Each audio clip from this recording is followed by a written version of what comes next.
ఇలా చూడండి, మీరు ఇలా మందు కొడుతూ నీళ్ళల్లోనే ఉండండి. చదువుకోవటానికి వెళ్ళిన కూతురు గురించి మీకేమైనా ధ్యాస ఉందా?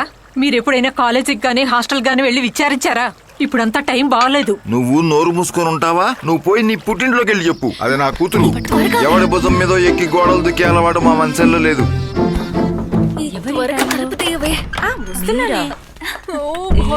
సూపర్ గా ఉంది. బాగా బిల్డప్ ఇస్తుంది. అక్కడికి వెళ్ళాను ఇక్కడికి వెళ్ళాను.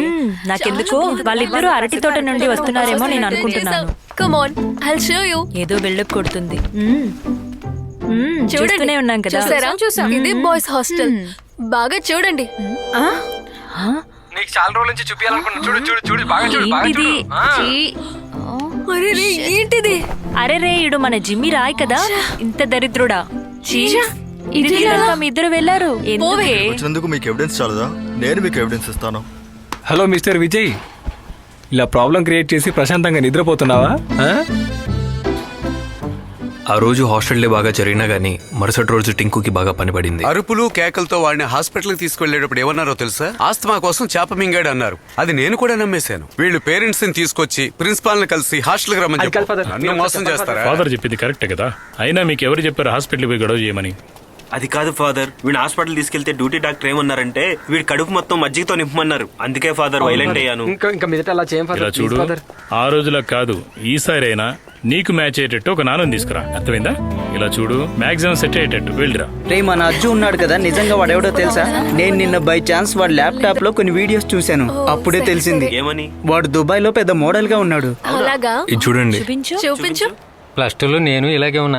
మలేరియా వచ్చి గ్లామర్ అంతా పోయింది. నాకు వాడిని చూసినప్పుడే టాలెంటెడ్ అని అనిపించింది, కానీ వాడి నోట్ నుంచి ఏ నిజం రాదు. వాడి విషయం చెప్పకుండా ఉండడమే బెస్ట్. ఆ యేసుకే తెలియదు వాడు ఎక్కడి నుంచి వస్తున్నాడు, ఎక్కడికి వెళ్తున్నాడు అని. ఎవరో బలవంతంగా చేర్చినట్టుంది.